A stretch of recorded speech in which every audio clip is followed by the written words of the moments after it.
ధన్యవాదాలు. బాలరాజు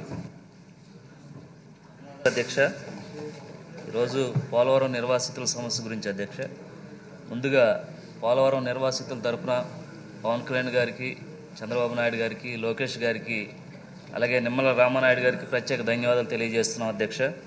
అలాగే 15 సంవత్సరాలు బట్టి నిర్వాసితులు అనేక ఇబ్బందులు పడ్డారు అధ్యక్ష.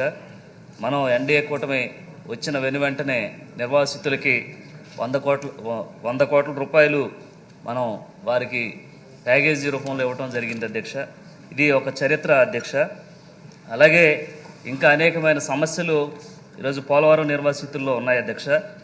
వారికి సంబంధించి వెల్లేరుపాడు, కుకునూరు, అలాగే పోలవరం మండల కేంద్రాల్లో మన కలెక్టర్ గారిని ఒక అధికారిగా నియమించి వారి యొక్క సమస్యల్ని పరిష్కరించే దిశగా ఈరోజు అడుగులు వేయాలి అధ్యక్ష ఎన్డీఏ కూటమి తరఫున. అలాగే పోలవరం నిధులకు సంబంధించి 6,705 కోట్ల రూపాయలు ఎన్డీఏ కూటమి తరఫున ఇచ్చినందుకు ధన్యవాదాలు అధ్యక్ష.